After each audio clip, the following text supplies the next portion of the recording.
Hello, tribe. This is Valerie White Williams, and I am the founder and creator of Creative Soul Alignment. I would like to talk a bit more about what I was discussing last week about the emotional blocks to singing. And I'd like to maybe be a little more clear about what an emotional block is and what is a mental block.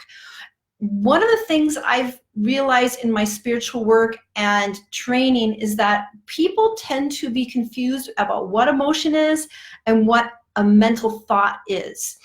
And what we've learned from the law of attraction about how emotions are our body's signal to us about what we're feeling in the moment. So emotions are supposed to come right from the immediate feeling. The problem is that most of us were shut down emotionally as children. We were told that we shouldn't cry, we shouldn't get mad, and so we learn to stuff our emotions. So what happens when we learn to stuff our emotions, we are not allowed to have the emotion, and then it turns into a thought pattern. And the thought pattern holds emotional energy.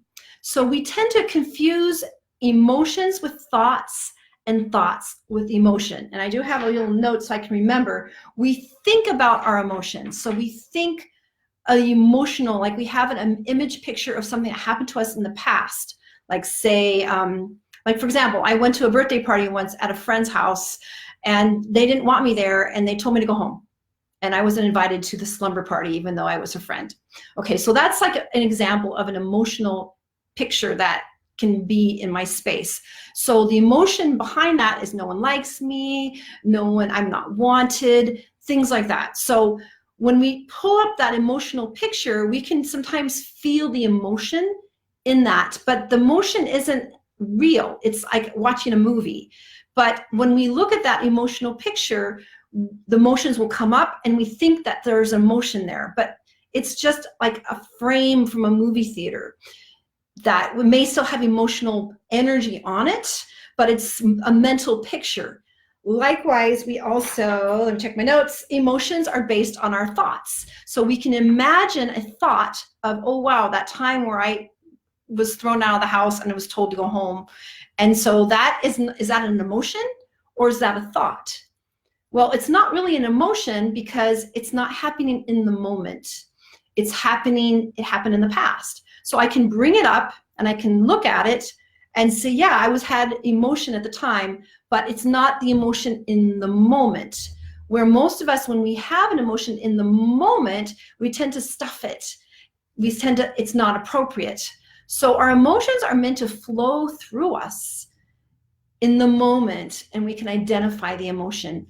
And then we can look back on painful things, but the emotion isn't really there like we think of it because our emotions are in the moment.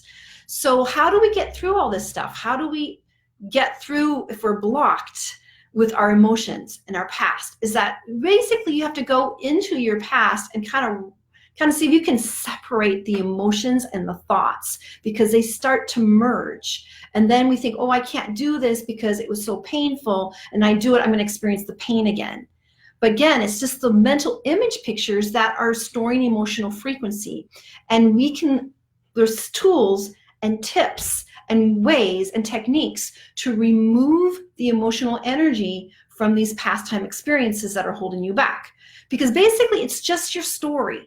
We have stories about ourselves that we were taught by people, by teachers, by our own past time experiences. Oh, this always happens to me. It always happens to me. It never is going to work. I mean, I've been there. I've had those feelings as well in all kinds of things, including performing. And I can tell you my old sob stories about every time I had a big audition in college, I'd get sick. I'd get sick every time. I'd get a cold. I'd sabotage myself. So that was a story that used to live in my psychic.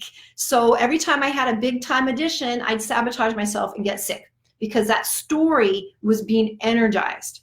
And again, the emotion was in the past, but it was the story, it was the mental image picture. So once I started spiritually training, when I went to the Washington Psychic Institute and I learned how to clear out those patterns and those pictures, then that didn't happen to me anymore. I cleared out that myth or that story that every time I have a high-end audition, I get sick and I don't do well. So I had to go through and clear things out. Now, another myth that people don't realize about emotional blocks and clearing is that you do not need to re-experience the pain from the past. So you don't have to re-experience that, like that birthday party. I don't have to go back and be that 10-year-old girl who cried all the way home. I don't need to experience that in order to clear out the emotional energy from it. And so it doesn't haunt you and it's not part of your story. So we tend to create limits to ourselves based on the stories that we tell ourselves about what happened in the past. So again, it's usually a mental image picture that we've assigned emotional contents to, or there's emotions in the past, but we can clear it through by using various techniques. So then you can work through those limits and the limits in the story so you can create what you want in your life, in your relationships, in your music, in your singing. So I don't have that picture anymore that I'm going to sabotage myself by getting sick, because that's an old story that I put to bed. That's what I did. So you all have the ability to do that because you are a very powerful being. We wear skin suits, and so, but the true you is not your skin suit. It is your spiritual vibration that you are eternal, and you can clean out these limits. And it can be scary, but it doesn't have to be, because you are senior to all the limits and stories that you've told yourself. All right, so let me know if you are interested in pushing through your limits and moving past these limiting stories that repeat over and over again. Send me a private message, because I can help you like I've helped so many of my clients and students. All right, hopefully this is helpful. Let me know if you have any questions below, and if you want more information, send me a private message. All right, take care. Bye.